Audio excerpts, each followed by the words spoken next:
Hello and thank you for joining us on the first edition of Journalist Hangout. I am Ayodele Ozubakun. Today on the Hangout, Boko Haram attacks an army base in Kagawa, killed 3 soldiers. Abdul Salami Onayekon meets El Rufai over southern Kaduna crisis.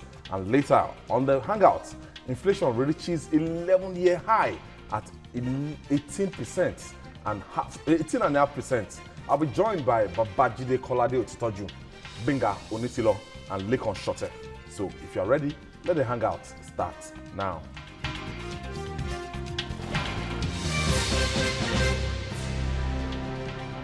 Before we begin the show, I'd like to talk about the recognition given to this program over the weekend.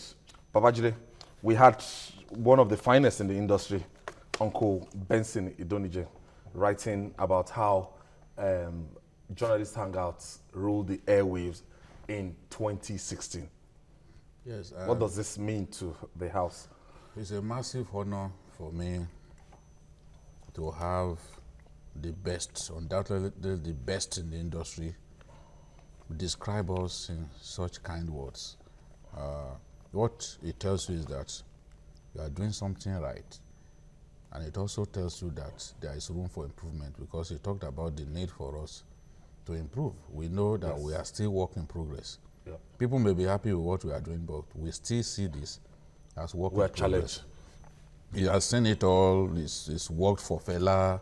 He's an extremely talented broadcaster, a writer, journalist. You know, he has seen it all. One of the first set of broadcasters to come out of Nigeria. Yes. And for him to use those kind words against Journalist Hangout, it says eloquently where we are in the broadcast firmament of our country. And he talked about having, we have to host a live program, and he spoke about what goes into a live program every day, Monday to Friday. Lekon. Well, I feel flattered because I think Benson Idonije is one of the finest writers that I read. He writes, his prose is fantastic, it's wonderful. And he has facts. Every time he writes, it's always detailed with facts. So if somebody like that comments what I'm doing, I think, though I wasn't expecting it, I would say it was a pleasant surprise. Yes.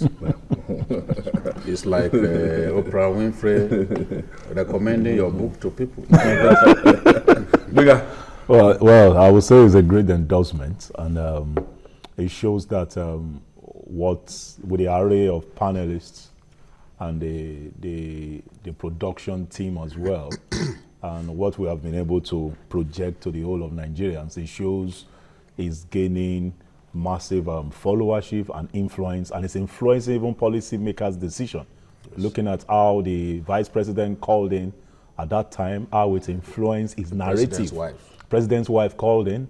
The former president, General Mohamed Babangida. Yes. It shows opinion leaders, political business leaders are paying attention to what we're doing. Babangida chose this program to tell the whole world that he is alive. Yes, I remember that. He chose that. He tried repeatedly, and at the end of the day, he got through to us through his son, Mohammed. Yes. He knew that he needed to look for a popular program to announce to the whole world that he had not died. And he got through Journalist Hangout. And he actually said it that I watch you every day.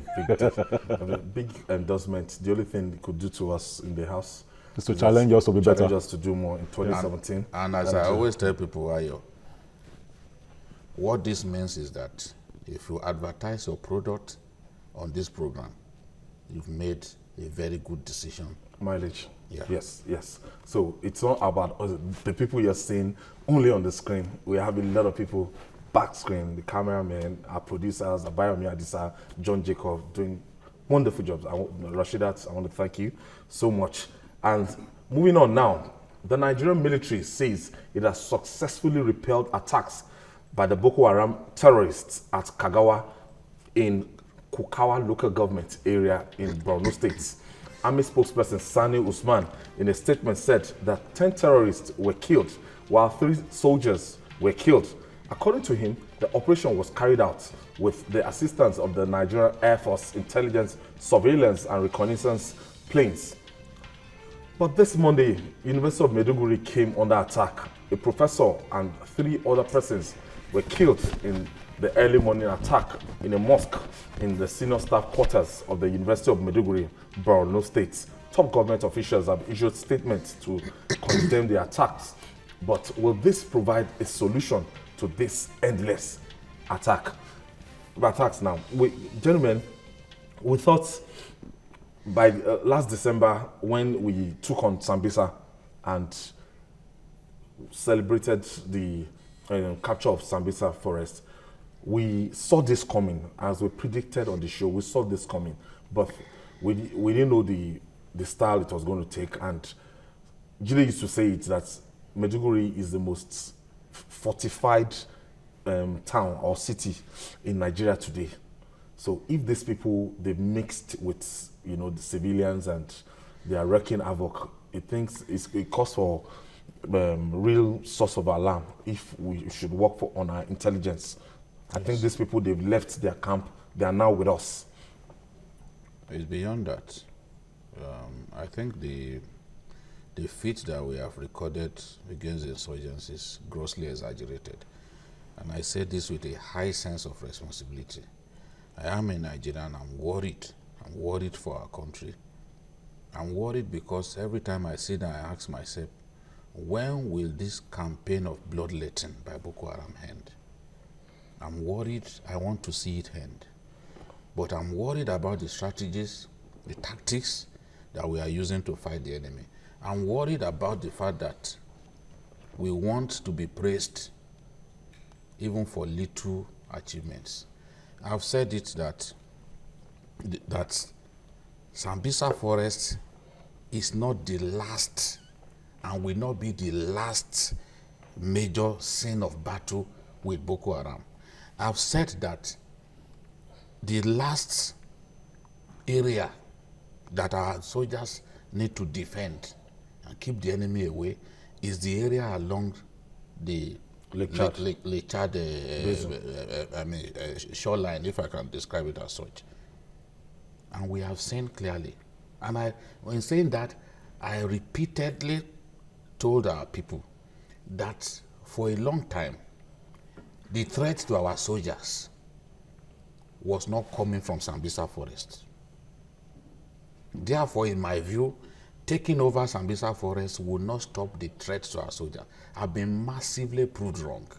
It didn't even take more than 4 days before we started seeing attacks. Barrage of attacks. Attacks, different local governments, people, even local governments where Boko Haram didn't attack our soldiers before.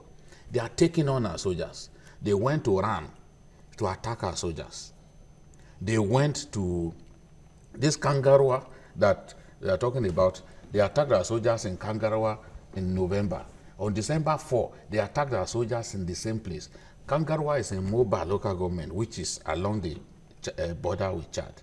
So they will find a way to always come in through these border communities to attack our soldiers. And when an enemy is bold enough to take on soldiers at their bases, you cannot tell me that that is an enemy that has been defeated. And as a historian, I recall that when the Sri Lankan army defeated Tamil Tigers, that was the end. The threat vanished. You no longer heard about Tamil Tigers killing people. I challenge anyone to investigate that. It stopped immediately. And they were able to get hold of the leader of the group. In our own case, Boko Haram left Sambisa Forest before we got there. Shekau escaped even with his twin stick. Yes, he escaped with his twin stick. His propaganda equipment, he escaped with them. The worst of all, he escaped with our guests. I'm happy that President Muhammadu Buhari said last week that as long as the Chibok guests have not been found, that he will not deem the war to have been won. Yes, he's now talking like a general, like a soldier, like the infantry officer that I knew him to be. Because you cannot continue to attack our troops and I would see you as an enemy that has been defeated. No, if you are even just merely attacking people, bombing here and there, you are going after our troops. Our troops, where they are, It takes Buniyadi. Infantry. Buniyadi, that for a long time now we felt, since it was recaptured just before the Since election, that we felt mass, it was safe. They went there less than 2 weeks ago. Buniyadi, Kalabalge, different places, they are attacking us. Do you know where's the University of Maiduguri? It's in Maiduguri town, so on the way to Dalori. In the case of the university, you see the wall, extensive wall, but the back of the university has no wall. So they can come in. The back. Yes, that is what we discovered. Just before we started this program, another suicide bomber was going to get into the university to kill people. They had to raise alarm and she was gone down. That's after killing people early in the morning. That's fresh. Yes, I'm telling you, the police Breaking commissioner news, just finished addressing the people. So the threat remains. Let no Nigerian fool himself that the threat has ended. And I refuse to jubilate. I said it back then that I will not jubilate until I can see clearly that it is time to jubilate. I will not jubilate. Look on.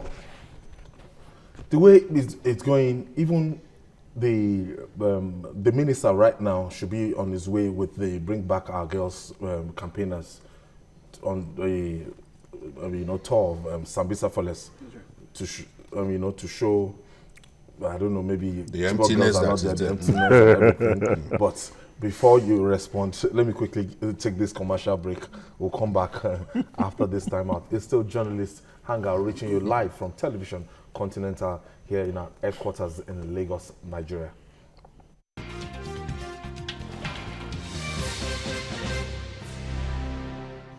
Welcome back. Still Journalist Hangout, reaching you from Television Continental.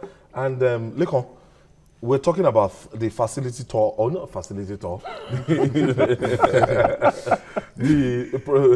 tour. The tour. Yes. The tour. Yes. The tour. The forest assessment. Assessment by our world world famous Alhaji Lai Mohammed, and I saw the pictures earlier this morning before Madam Obi Ezekwesili gave some conditions. Later, I think she now accepted, and she's part of that facility tour that we Facility. You call it facility. Oh, there's no facility. There's no facility there. Oh, the tour of Sambisa Forest. Well, first, yesterday was Army Remembrance Day. Let me commend our fighting men. Some of them have lost their lives, some have lost limbs, and some are in the hospital right now. So we need to commend them for the efforts they are making on our behalf.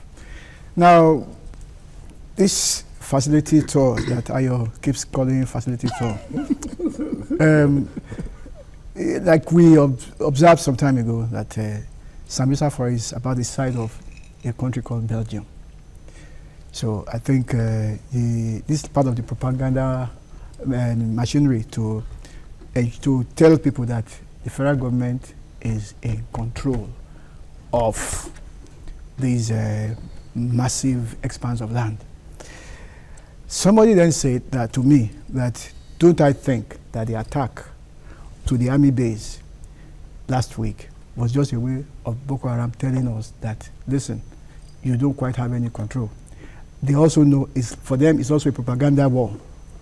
And if you refer to what you were saying here, the Nigerian Air Force intelligence, what part did they play in repelling the Boko Haram attack to the base? They said they used their reconnaissance plane. Okay. Now, the intelligence part of it, what does it mean? Isn't it supposed to be? Now. Yes, I'm saying that. Assistant of Nigerian Air Force Intelligence, Surveillance, and Reconnaissance. Exactly. I'm saying that the intelligence aspect should forestall, should know ahead if there's a move like that. So, why is it? Do they have to wait on the recce rather than use intelligence? I'm trying to say indirectly that I don't think our intelligence forces outfit is very effective. It's not working well. If they will go ahead and go to the military base, and then also go to the mosque this morning, 2 spots. There are 2 gates, gate 1 and gate 2. They went to the other one, the first one, they went to the other one, 2, and then killed people. And then today again, in the evening today again, they have also killed people. it shows that these people are on ground. I think Shakespeare says there's no device of knowing the mind's construction on the face. It means that Boko Haram people are probably around us and we don't know. We are in serious trouble. Bringer. Well, what I would say about this is we are pushing to a narrative. I think our military is so media friendly and they are so media frenzy, trying to push a narrative that we have won the war, where indeed you have not. The people in Pakistan, Afghanistan, fighting all the insurgency war, none has ever come out to say we have technically defeated terrorists that they've been fighting for years. But we are so media frenzy, trying to create an impression in the mind of people that we have won a battle that is still ongoing. You know, like Jide rightly said, we've said there consistently, there was no battle that was fought to take over Sambisa Forest. The enemy was already gone, and we just took over an empty territory. And now, we were talking about reconnaissance plane and intelligence and surveillance, and you are asking ourselves, where exactly did these people relocate to that we can't locate them? Because in our own country, in the intelligence, because if you don't know where your enemy is, with like, let's say minimum of 100 girls. Yeah. If more than 100 girls. More than 100 girls. How many have we rescued? If we don't know where After our 276, enemies are, then we cannot anticipate where they can attack us.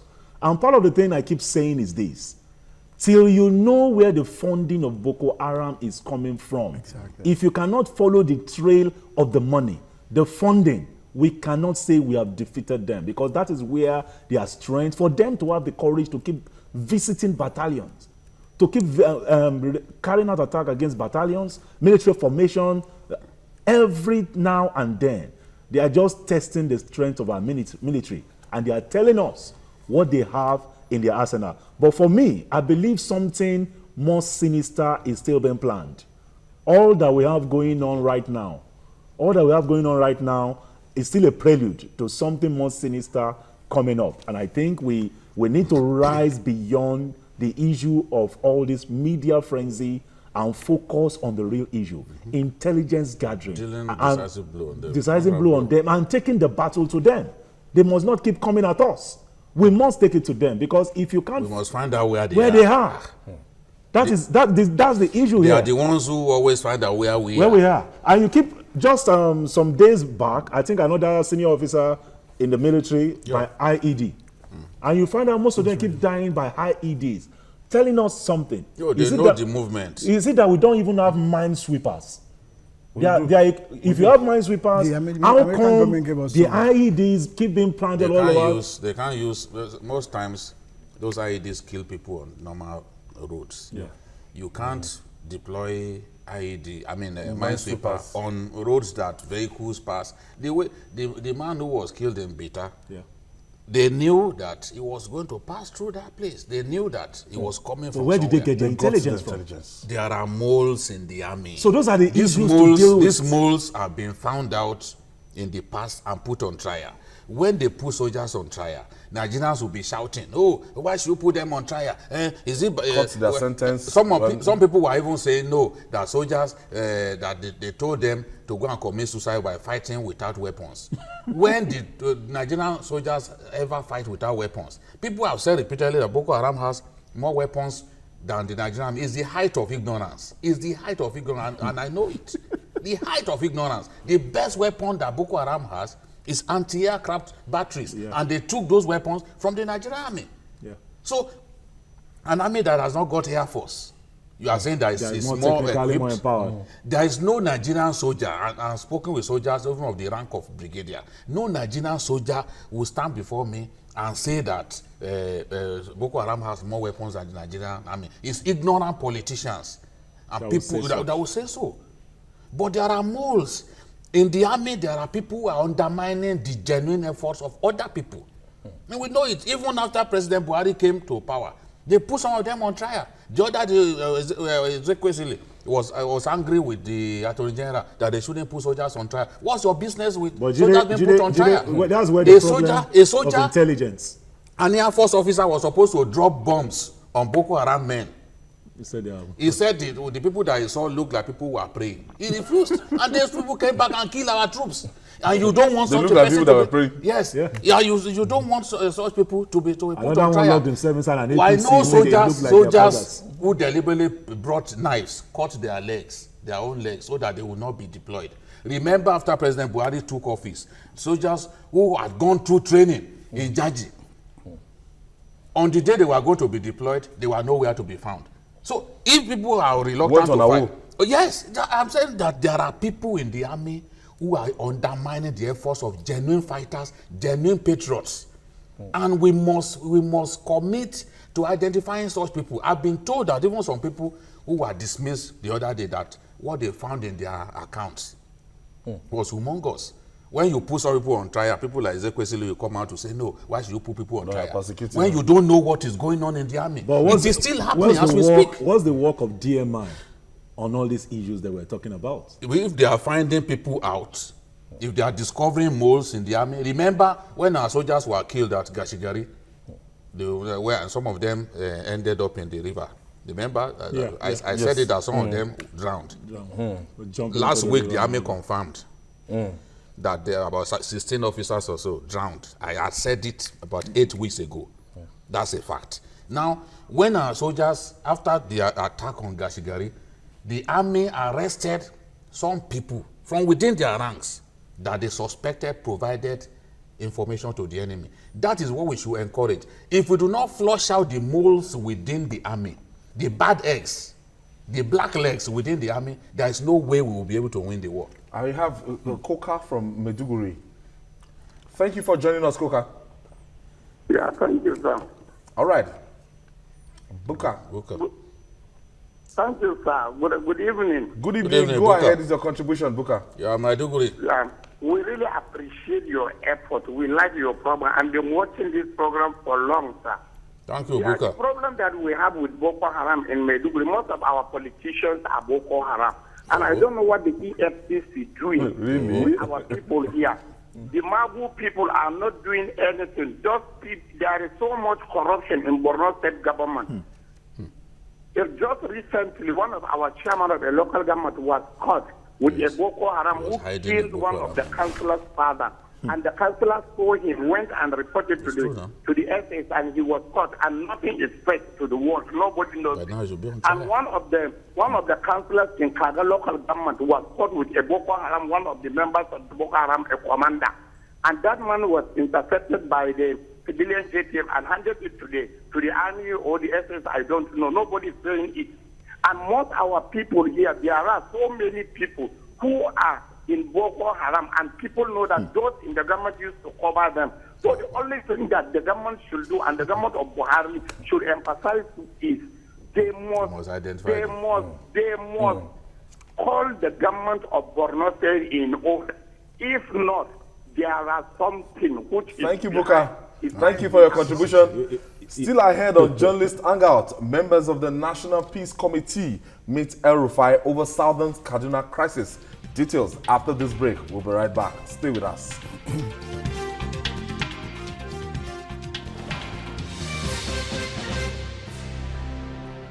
I didn't ask, gentlemen, that trip to Sambisa Forest, I'm sure you read about it. Let us just get, what do you feel about it? I'm indifferent. With the chief of army staff and honestly, they bring back our girls and journalists. It depends on what they want to achieve with it. They said they want to show how they are looking for the Chibok girls.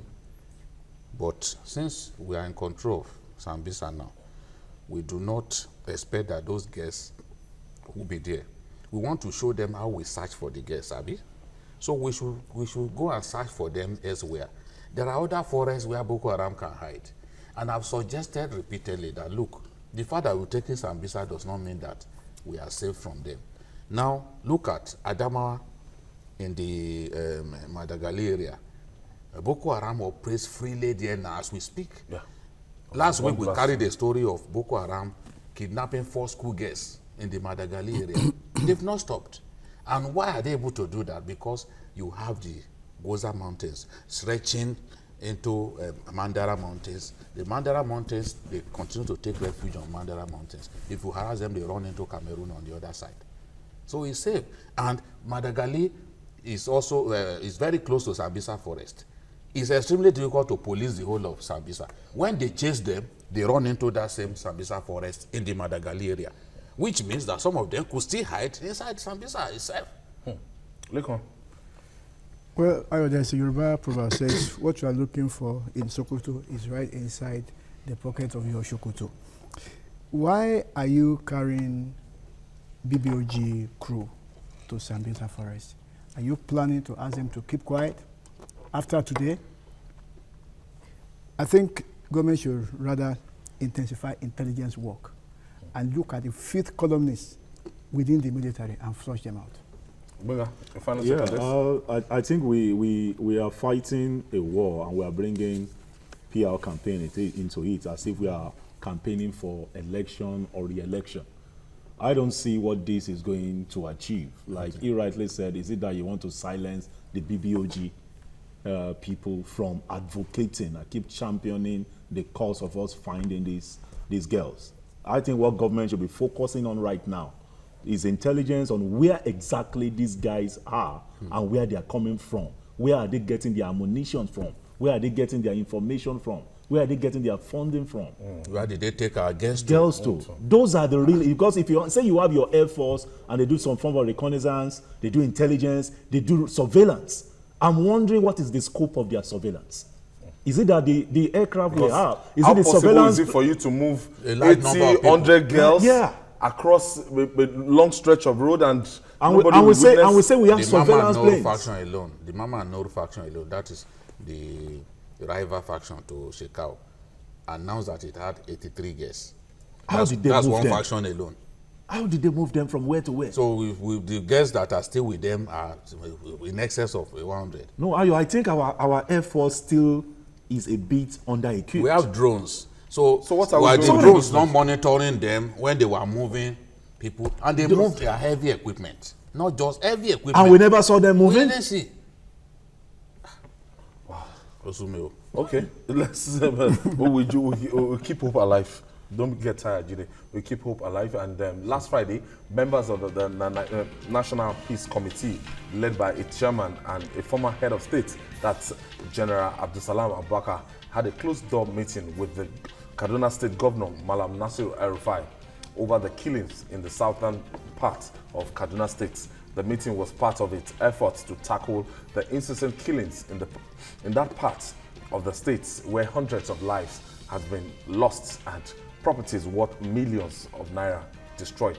Abdusalam said the National Peace Committee was on a fact-finding mission to the state over the disturbing killings and to look at how to end the attacks. We keep having these attacks, and a lot of Nigerians have been speaking out, and the Christian community, they've been, praying. Yesterday, churches were praying and, interceding that there are Christians in southern Kaduna, being killed, maimed, and persecuted. But the bottom line is that I want to believe that we have curfew in that area. I want to believe that normalcy should have, been returned to that area. But we still keep hearing underground killings that, they're not reported every now and then. I think that normalcy has returned. I'm happy that on this program we advised the short man who is the governor of Kaduna State, Malam El-Rufai, to talk less and seek ways of solving this problem. We told him that it will be necessary to talk to clerics, get clerics involved in any peace move that is making. I've seen signs in the last 1.5 weeks that El-Rufai has begun to do that. He's someone that I still respect for his urbane and cosmopolitan nature.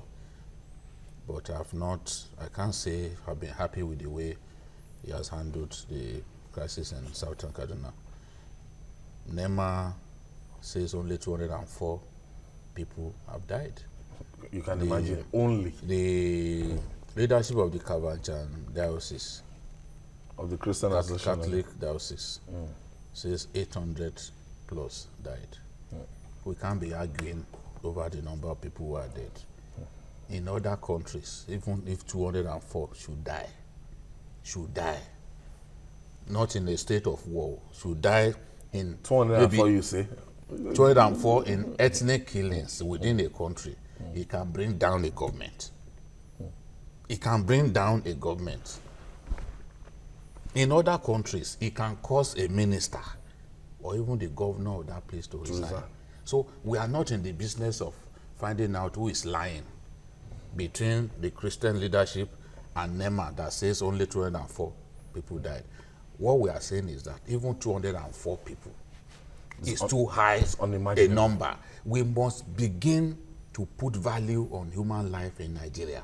Boko Haram kills 100 people is no longer news to us. We really don't care. Doesn't make front page again. We have become so cold as a people that people die, we think life should just go on. No, it has to stop. The life of every Nigerian, we must put great accent on the life of individual Nigerian, whether it is that person is just a cat pusher somewhere, you know, whom you think has no hope of making it in life. The lives of our people must be taken seriously. More than 53 communities already destroyed. The question to ask is, if people are saying that they are doing this in vengeance, they are doing this in anger for the loss of cattle and all that some years back, the question to ask is, how much more blood do they want to spill as retribution for the cattle that they lost in 2011? No matter what efforts are being made to find peace, it is still important for the people to stop distrusting one another. El-Rufai and other people can come together to engineer peace. But the people, real peace, can only be achieved by the people.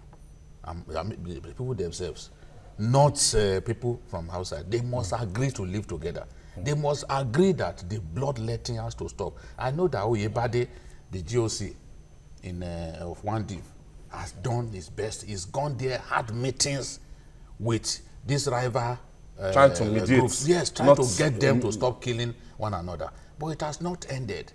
He has tried his best. I criticized him when he killed Shiites like Shiites were animals. But I can commend Oyebade for what he has done in that area. But his efforts have really not yielded much. It is down to the people to tell themselves that, look, enough, we've killed ourselves enough, let us come together. And I think that is possible. We've seen that happen in other countries, in other communities. If Modakeke used to kill themselves like this, remember, during Obasanjo's time, they achieved peace. I remember Obasanjo even saying that there was a meeting that they started at 10 p.m. The meeting didn't end until 6 a.m. just to find peace. They had such meetings like twice. When somebody was accusing Obasanjo of usually not doing his best to achieve peace in Nigeria, that he's better as an international mediator. And he now gave the example of the Ife-Modakeke war. 10 a.m. to 6 a.m. having a meeting on how to find peace. And at the end of the day, peace was achieved. I believe that Kaduna, Southern Kaduna, can achieve peace in the long run. Let them look back at what happened between Ife and Modakeke. If you are traveling, the scars of war are still in Ile-Ife. Now, even if you are traveling, you see houses set ablaze that have not been reconstructed since then. So peace will come when the people themselves agree. Anywhere back so many years. So, when you look at the nature, I still don't believe that we can't live with ourselves, especially this Christian Muslim things, or despite the fact the land borders that we have, and we still have this recurring. This kind of thing happened in Jos. They were able to come together, and they had to, right now I think Jos is relatively peaceful. They even organized football match between not Jos North and Jos South, because it was so bad 3-4 years ago. As a matter of fact, Governor El-Rufai of Kaduna State has been commending the development in Jos. He has been saying that it shows that if there is proper engagement, that there could be you know.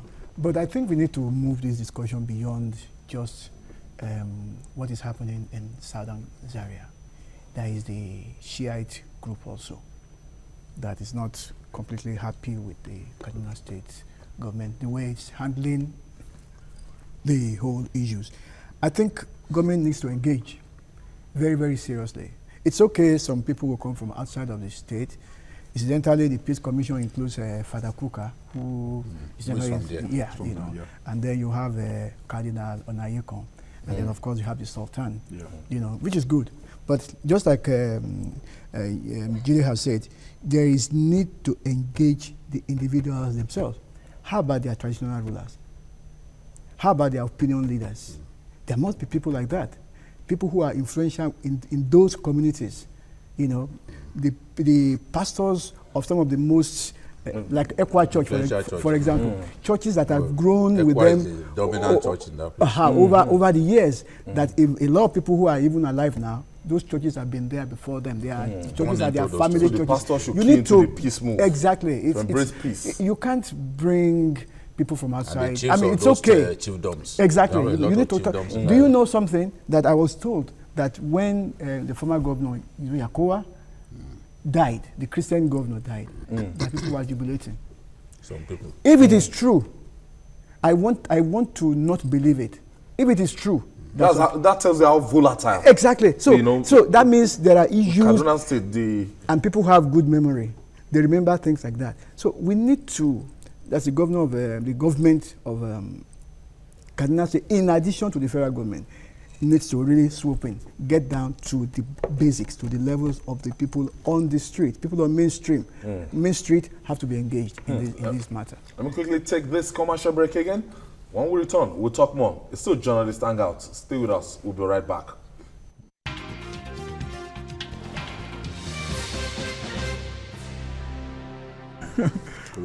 All right, Benga, since this formula is working, and as recommended, Governor Erufa is talking less, and he has sought outside intervention. Right. And it's a good move that this peace committee is not only when we have election that they mediate. So General Abdul Salam Abaka, Onayekon, and Reverend Father Marty Kuka, coming in with this and everything. So moving forward in Kaduna State. I think the key things, like Jide said, is the people. What led to where they are? You know, there was never anything called Northern and Southern Kaduna before. It was a major crisis that led to the Christians being relocated to another location. That's when he now started calling it Northern and Southern Kaduna. And the question you begin to ask yourself, there will be several panel of inquiry set up, there will be several books, recommendations, gathering. But the key thing is this: did this governor ever at one time or the other go into those archives to check some of the things that have been written there and proactive enough at the time when these incidents happen to respond as such? Because the key thing about governance, your primary role as a governor is security of lives and property. That's your primary. And if that fails, some people are saying it's 204, the Christian mission are saying it's almost 1,000 people. One life being lost alone, it's too many, shows you have failed to. So we shouldn't just be using just the way they even come out to the media is just. It shows there is no value. There is no value for the life of Nigerians. Yes. And the thing is this: if we are going to get ahead and resolve this, there must be a reconciliatory committee set up where the people are involved, not just these big time players coming in. Not the elites. Okay, the people must come and reconcile. Toye is calling from Kwara State. Toye from Kwara State. Toye. Thank you for joining us, Toye. Good afternoon. Good evening, Toye. Thank you. All right, go ahead with your contribution. Okay. I'm happy with what we are discussing today. All right. But it is normal to say the truth. You know, I don't see any Christian community that is attacking Muslims that way. But if you stop, you cannot say we should be praying every day. I love Otitology. He's talking according to his name. But we have to say the truth. Christian has to buckle up. It's not a matter of praying every day in the church that will solve this solution. If you study what happened in Nigeria, it's not today. It is happened for long. If there is no solution, why can't we prepare ourselves? Thank you, Toye. Thank you, Toye. We are not going to be doing this argument any good if we are talking about Christians to be getting up to match up to anybody and everything. No, that's not the whole idea. Yeah. I think the whole idea is that we want to try and bring peace. Yes. The level of backwardness now. Encourage say no. It's not worth it. In other climes, we have Pakistanis, Indians, very mixed. Even in Singapore, highly mixed. In the US, people, Mexican, everybody's staying together. But you know how it depends on the system and the structure you have set up to allow for integration. And the institutions are protecting all the people and everybody on the same place. That's when you can have all these things. You know that in Rwanda now, you are not allowed to say you are Tutsi or you are it's in the constitution now. They've made it a constitutional thing. Yes, it's a constitutional thing. Introduce yourself as a Tutsi, you're going to jail. It's a constitutional thing. And institutions are enforcing Rwandan. That's all. So, no dichotomy again. No, we still have that. We can't say we are Nigerians first. No, you will say I'm from Ijebu. Moving on. The inflation rate has increased by 18.5 to 18.6%. 18.6% during the course of 2016 across Nigeria, as recent figures published by the Consumer Prices Index show that year-on-year inflation soared to a staggering 11 high. The past 11 years, that's the highest. The purchasing power has dropped significantly with the progressive decline of value of the naira against the dollar. The economic managers do not seem to have an answer to this economic crisis. What should Nigerians do? Binga, swim on. What should Nigerians do? It's not about what Nigerians should do. 18.6%. It's about what government should do. How did we get here? We need to. This thing has been growing for the past 11 years. And if you look at the trend, we have not really been a productive economy. We have been more a consumer, commodity-driven economy. And that's what has gotten us here. That's a collective blame. It's a collective blame. It's but not the government. Now, the present government in the past 18 months added more to the matter. How? Good. Now, as of today, you said it's about 18.55% that you has moved up to. And it's driven by consumer price index. Consumer price index, when you look at the price of things like fuel, food, clothing, textile, education, toiletries, and all that are part of what is driving this issue. Majorly, it's fuel. Importation of PMS is the major driver. You have about $1 billion of import bill that we cannot even fund. And most of the things, at the end of the day, one of the key things that led to this is the close to about $100 billion foreign direct investment that left this country, based on how we have demarketed our country. And our chief marketer is our president, that went all over the world and told people that we are corrupt, and started demarketing the country, leading to over almost in about 18 months, about $100 billion. Or is it demarketing the country or indecision on the part of government? I think what led to that foreign direct investment, the departure, was our indecision, our decision. Yes, also not getting a direction for the economy. This is what we want for a long time. When, what was it called? Our attempt to regulate the foreign exchange market. Saying we want to float. Yes, and incensed stakeholders. And a lot of them felt that we had to leave. I think that if the president had immediately provided direction, if we had immediately chosen his ministers, and the people saw that clearly this is where Nigeria is headed, I think it will, do you know, till today, I still don't, I've not seen the economic advisor to Mr. President. No, the economic advisor died. The man from Ekiti, the young man from Ekiti, the economic advisor died. But even when he was alive, I don't know.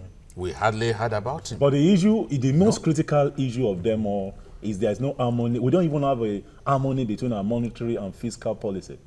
You have a country. The finance minister will be saying something. Any the country CBN that governor will be has saying something about else. 5 windows of FX exchange, you will never have foreign investment come into your country. Legon. Because the sort of regulation that they don't want. Day before yesterday, as at day before yesterday, Julie mentioned it sometime last week or 2 weeks ago. Okay. Do you know, we're back to subsidy regime. Day before yesterday, somebody said the landing cost is 145. 145. Another paper had it that the landing cost is 160. 158. It's close to about 165. So It will keep changing. Okay. It depends on the price. Right now, So, federal as at government 2 weeks ago, he mentioned it. Yeah. Now, if Last as at week, it now was last week. we are paying 145 to on buy January 2. Yes. I said there are still Subsidy. subsidies. Yes. On 2nd of January, he mentioned it. So if we are still buying for 145 and the landing cost is 158, The question is 160, how much longer? that means the government is still subsidizing. Of course. Because of Forex. Exactly. So, and there's this rumor that we might not be able to sustain this 145. How much longer? Right now, Ayo, the federal government is paying a bill of 750 million naira subsidy every day. Wow. But that is not captured in the budget. 750 million naira. Exactly. But it's not captured Is it in the because budget. of exchange rate differential or what?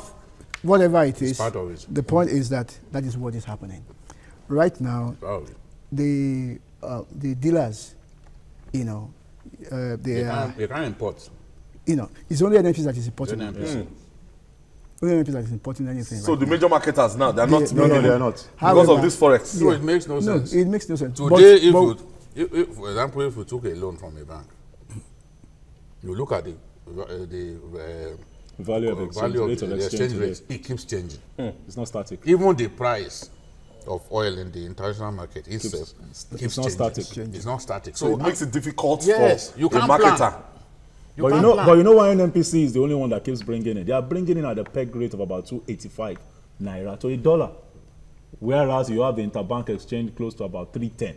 So the question you ask yourself is, who is bridging 305. about 305? Who is 305. bridging that difference?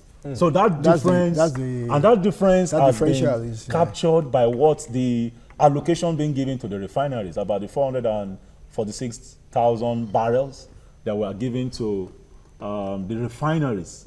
So for allocating to our refineries to refine, but the refineries cannot refine. What we're now doing with that, we are using it as a form of crude swap That's right. with refineries abroad to bring in, to give them the crude, they give us the refined. So that's the way they have been working at balancing up the issue of subsidy here. I think some other You time know, we'll the- talk about this petroleum issue, pricing issue. But let's go back to inflation. Yeah. How can we stem this tide? Because 18.6 is worrisome. How can you at the stem present the rate tide? of the naira, you, At the I don't rate know what we that can the naira is deep. Do you know that before I came here today, somebody told me that in black market, naira It's to at the 503 dollar to is buy this afternoon. 494. And he's saying We it's bought it 503. 503 this afternoon. It's 503. Okay. 503. We bought dollar. So I'm even out of date. 503. Five- Yes, we bought 503. dollar this afternoon for somebody to pay Yes, sir. for a service. So the thing, this reminds me of what Even happened Usain Bolt is not as fast as this. between 1993 and 1995. This was at the same rate at which naira was, depreciating almost every day. I recall. 1993, 94. Oh yes, sir. That you want to buy raw materials for the industry, you have to call. What you bought this morning, if you need the same item this afternoon, you have to. The differentials will have happened within hours, and it was happening on a daily basis after the June 12 crisis through 1994. The same thing is happening right now. What I can tell you is this: as long as we have to import practically, say, consumer price index is what What triggered drives inflation? the increase. You And keeps understand? soaring. And those items are imported. Yes. We don't We produce them belong here. to the ShopRite generation. Exactly. We think that it is Obasanjo hip says to just go to that ShopRite Nigeria and be buying is things. a trading. But it's a not trading fault outpost. of the consumers. We think that it is hip There are things Even that, the ones that we even don't the need. ones that other people put in It's their nice. shelves somewhere else, we prefer to go to those If you go there on New posh Year's places Eve, to you see go that and as buy. people are bringing out Nigerians- wine. Nigerians are Red even wine. in an open market. In an open market, the consumer determines what he does. But the thing is this: what have we put in place to stem the tide of inflation? One, petroleum industry bill. What is the Senate doing about that? That is the way to drive massive investment into the petroleum sector that will enhance us being self-sustaining in production. Also, we need to start this monetary policy. We need to do so. We need to really float our currency, and CBN has to stop being a regulator and a player, command and control. If we don't fix that, we cannot have massive foreign investment into the country that will even help us to get the dollar to start appreciating. Gentlemen, we have to go. We have to go. Bigger. If I allow you, I know you could go on and on and on. Thank you so much. Thank you, Leko Ashota. Thank you. And Babajide, thank you so much. And that's it on Journalist Hangout today. Join us tomorrow for more interesting episode of the program. You can also watch Journalist Hangout on YouTube at youtube.com/TVC News Nigeria. Our feedback channel is Journalist Hangout at tvcnews.tv. I'm Ayodele Usubaku. See you tomorrow, and God bless Nigeria.